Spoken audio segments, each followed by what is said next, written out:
Welcome back to What's Hot, What's Not, C.R.E. It's Wednesday, March 25th, 2026. Today we're diving deep into the capital markets and the all-important rate environment. Let's get right into it. First up on our What's Hot list, the Fed held steady last week. That's right, the FOMC kept the federal funds rate locked in at 3.50% to 3.75% for the second consecutive meeting. The latest dot plot now projects just one more potential cut in 2026 and another in 2027. The 10-year Treasury, meanwhile, is hovering around that 4.37 to 4.39% mark. Stability, for now, is the name of the game. Second, and this is a big one, C.R.E. lending is rebounding with some serious force. The Mortgage Bankers Association is forecasting total commercial mortgage originations to hit a staggering $805 billion in 2026. To put that in perspective, that's a 27% jump from 2025. Multifamily originations alone are expected to reach $399 billion, up 21%. The spigots are definitely opening back up. Third on the hot list is CMBS issuance. It is absolutely surging.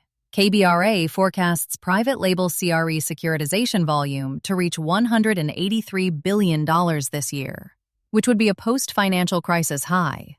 The engine behind this growth continues to be single-asset, single-borrower deals, providing much-needed liquidity to the market. Fourth, we're seeing the welcome return of regional banks. Major players including PNC, U.S. Bancorp, Regions, and KeyCorp are all projecting a recovery in their commercial property lending books. After a couple of years of reduced exposure, lower rates and stabilizing credit conditions are clearly boosting their confidence to get back in the game. And finally, number 5, cap rates have stabilized. The consensus among most investors is that they'll hold steady or even compress slightly this year, particularly in the darling sectors like retail, industrial, and hotels. The spread over treasuries has normalized, pricing clarity is improving, and deals are beginning to pencil again. Okay, so there's a lot of positive momentum. But what's not so hot?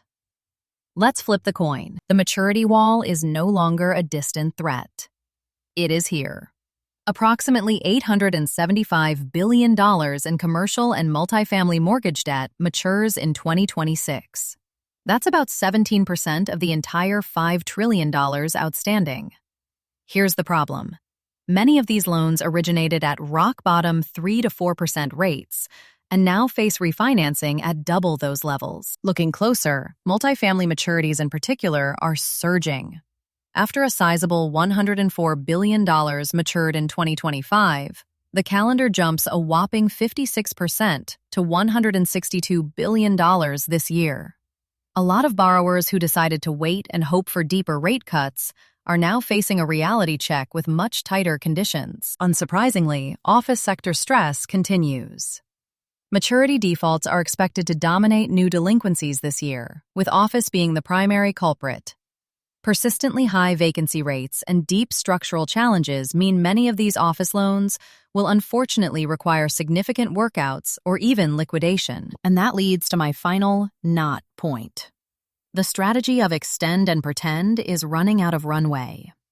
Lenders have been generously modifying and extending loans to push out maturities, but this tactic only delays the day of reckoning and has further crowded the 2026 window. So why does all of this matter? It means the capital markets are normalizing, but this massive maturity wall is creating a very bifurcated environment. We're seeing a tale of two markets. Properties with strong fundamentals, good locations, and solid sponsorship will successfully refinance and transact. Meanwhile, challenged assets, especially in the office sector, face a high probability of distress. This is creating both significant risk and incredible opportunity. So, what's the investor takeaway from all this? Liquidity is available, but it's for the right deals. Focus on assets with stable, predictable cash flows and strong sponsorship. Keep your eyes open for distressed opportunities as maturity defaults accelerate. And finally, the Fed's cautious stance means rates are likely to stay higher for longer. Underwrite accordingly, and do not bet the farm on aggressive rate cuts. Thanks for tuning in. See you tomorrow. Don't forget to like, share, and subscribe. And for more insights, visit hotnotcre.com to learn more and subscribe to our newsletter.